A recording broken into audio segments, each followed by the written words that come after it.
thank you very much for inviting me to this conference. It's an honor for me to participate. It's my fourth time. Yes. And I'm very grateful to all the organizers for giving me such an opportunity. My topic today is large language models and a philosophical perspective, but since we're short of time, I will condense my main ideas and try to speak freely. A little bit of history. I'm teaching many topics in philosophy, both at the University of Bucharest and the University of Theatre and Film in Bucharest. And I had a problem. The last 1.5 years, almost all my students are giving me ChatGPT written essays.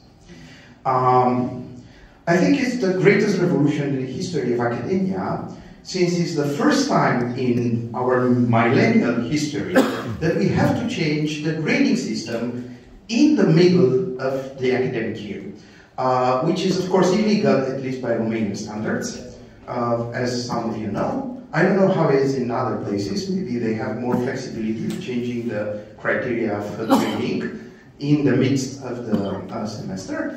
But we found ourselves in a very difficult situation, since it only took them 2 weeks after the commercial, let's say, the free commercial offer of OpenAI, of ChatGPT. I think it was free that first entered the commercial phase. It took the students 2 weeks to discover it and use it. So it was, I think, in the beginning of December or November, and then by February they already knew it and they used it. Yeah, this raised a very interesting ethical question, because technically this is not plagiarizing. This is something different, even though if I were to quote Noam Chomsky, who in an interview said that this is the greatest plagiarizing, let's say, machine that was invented, he's very skeptical about large language models in particular, even though they are indebted to his analysis of language.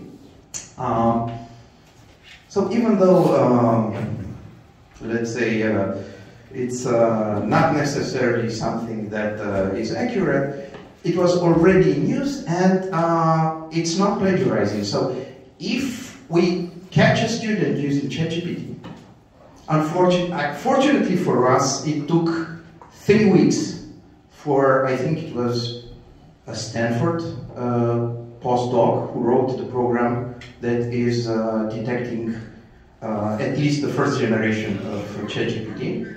And he wrote it during Christmas break, so a big hug to him. But since then, there are numerous ways of cheating the detection mechanism. So that is the Turnitin and all this plagiarizing detecting mechanism. Even Google Classroom has it already embedded. So just a hint to you, if you use Google Classroom, just check plagiarizing, and they are already, if you pay it, of course, the university, they will check the ChatGPT thing. But it's already in the past, because there are ways of making the ChatGPT essays undetectable.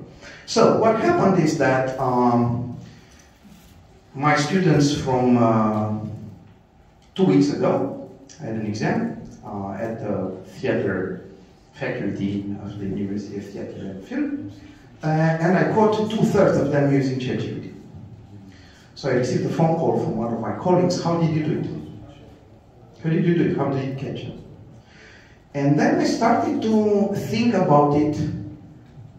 Why was obvious to me that they were using ChatGPT? And that is a very interesting question, because technically what large language models do is they're trying to learn. This is a type of AI. Yeah? So this is a type of AI called machine learning, and this is a subtype of machine learning called deep learning. And what's actually happening behind the scenes, so I have to mention that I have a background in computer science as well. So I was doing this in my high school 25 years ago. I never thought that we will end up to this level because I wasn't interested in computer science any longer. But I do have an idea how technically and mathematically this works. And this works like this. It's basically an algorithm that transforms words or characters or bits of characters into vectors.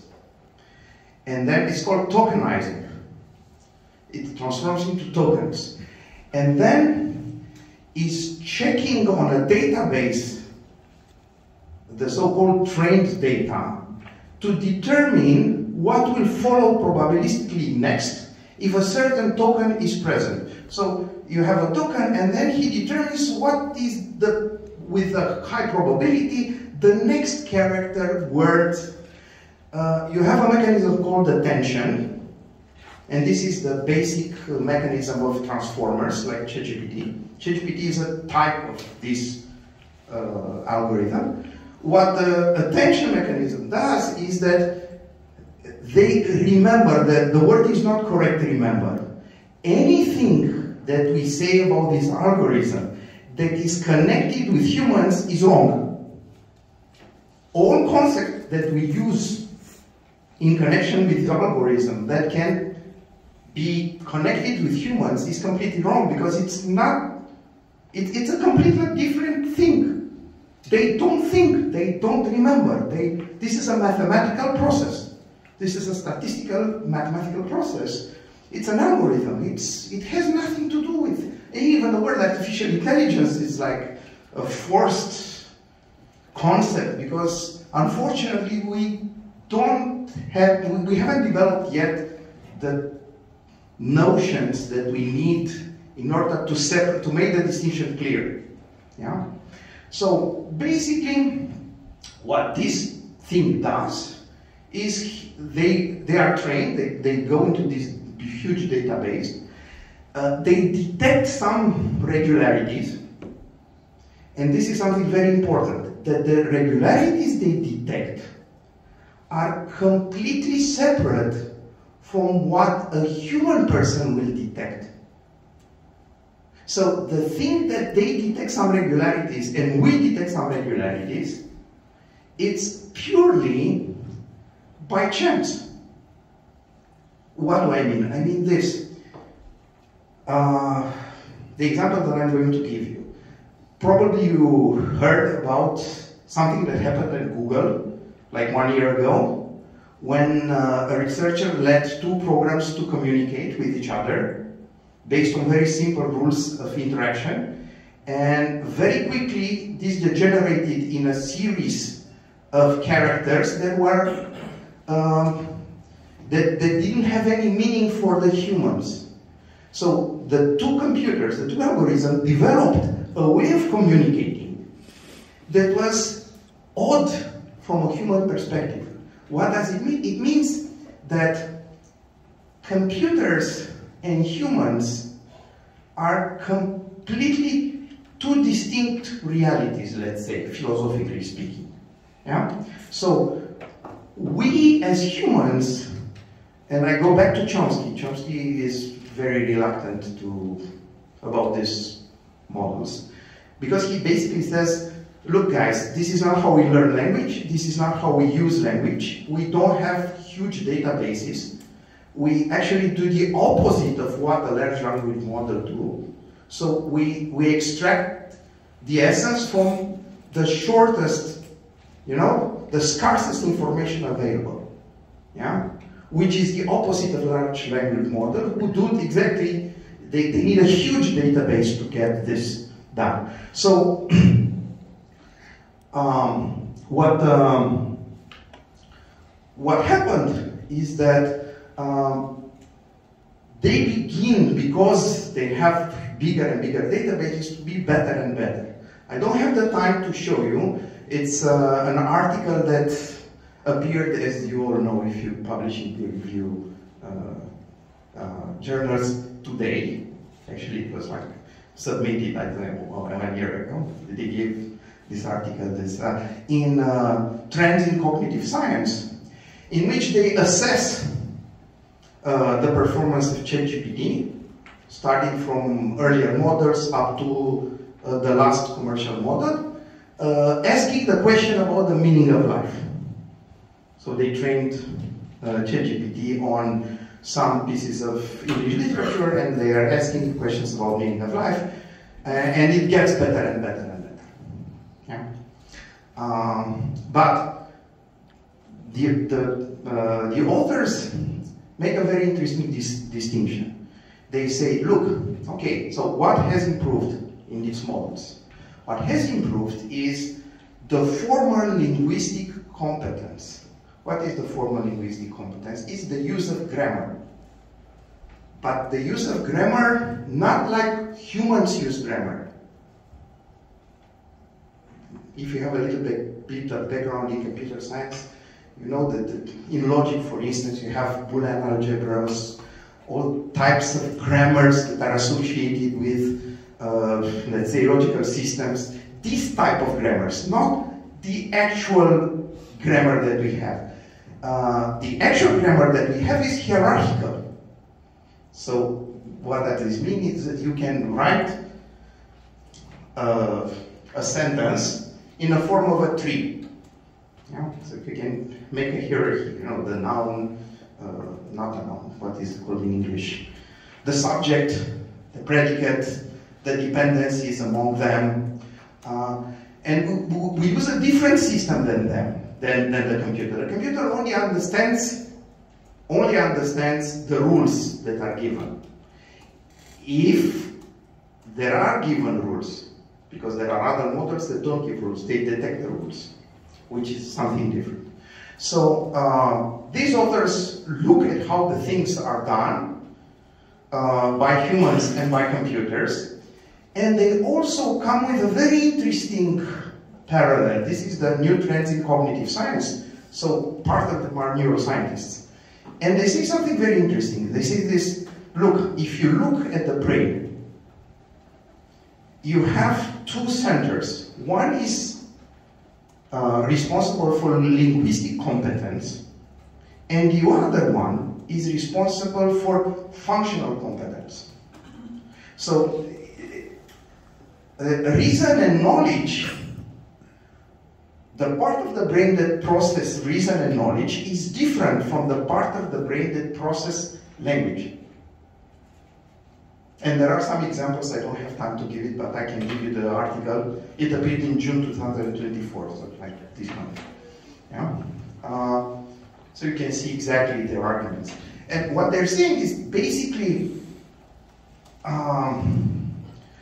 the formal competence can be achieved by computers, but not the functional one. At least not now. The functional now means that you can apply this knowledge in particular situations. Yeah? It's like the meaning of things. If you are familiar with the distinction about the difference between the signification of a word, the famous distinction that was made between, the star Venus and the... Sense and reference. Sense and reference. Sense and reference, yes, between sense and reference. They cannot distinguish between those two things. So if you change it, they will not distinguish it. And this is very interesting because when I read the ChatGPT essays, I immediately noticed that if you look and you read what ChatGPT is writing, but for this you have to prompt ChatGPT in a certain way.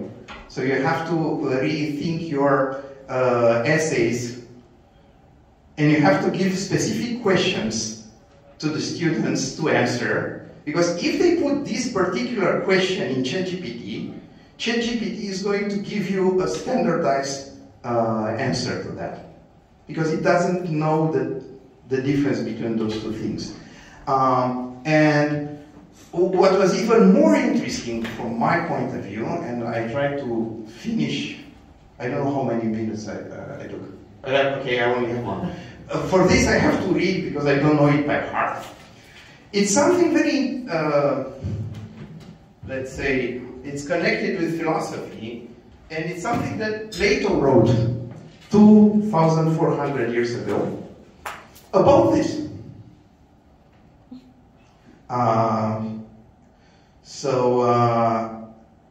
He's not referring to this, he's referring to another techne. The actual word is techne, but I'm going to read it in English. And this is a passage from Phaedrus, his dialogue. And it's a very short story about an Egyptian god that invents letters. So the Egyptian god invents letters. Teuth is the name of the god. And goes to the king of Egypt to present his invention. Yeah? And says, "Oh king, this invention will make the Egyptians wiser and will improve their memories, for it is an elixir of memory and wisdom that I have discovered." But the king replied, "Most ingenious Teuth, one man has the ability to beget arts, but the ability to judge of their usefulness or harmfulness to their users belongs to another. Now you, who are the father of letters, have been led by your affection to ascribe to them a power, the opposite of that which they really possess. For this invention will produce forgetfulness in the minds of those who learn to use it, because they will not practice their memory. Their trust in writing, produced by external characters which are no part of themselves, will discourage the use of their own memory within them. You have invented an elixir not of memory, but of reminding, and you offer your pupils the appearance of wisdom, not true wisdom, for they will read many things without instruction, and will therefore seem to know many things, when they are for the most part ignorant and hard to get along with, since they are not wise, but only appear wise." And it struck me that that's exactly what's happening today with the use of ChatGPT. So I will conclude with this. I was asking the students, why did you use the ChatGPT? Because I gave you a personal question. I said, what's your opinion on the virtue of Aristotle? What's your favorite virtue? And they used ChatGPT. I said, I will give you an A just saying what is your favorite virtue and why. And they said, I couldn't understand Aristotle. It was too difficult to read. I gave them Aristotle in 2 languages. So, okay, you don't understand the Romanian translation. I'm not going to give you the Greek translation. I gave them some English translations and commentaries, and I couldn't understand it. So I asked ChatGPT to translate it for me, so I can understand it. And then my question was, do you think that ChatGPT understands that? They said, well, and just one more sentence and now it's going to be a revolution. And this revolution already started. Google is changing the search algorithm. You may have noticed, if you use certain Google products, they are not going to give you in search the links that the former algorithm, which was based on the links that people, share and access. They are going to give you the answer provided by their algorithm, by their, let's say, ChatGPT. It's not called J, it's called Bot. So what you are going to experience is the same thing. You will not have access directly to the information, to the experts. You will have access to what their algorithms are selecting from these databases and present it to you, which I think is going to degrade our understanding of the world dramatically, just as Plato said 2,400 years ago that it will happen with writing. He was, I think, wrong. Maybe we are wrong, but we have to keep in mind that this, to understand the world and the ontology of algorithm, you have to change your mind. They are not thinking like we are thinking. They are not thinking. It's something else. Thank you very much.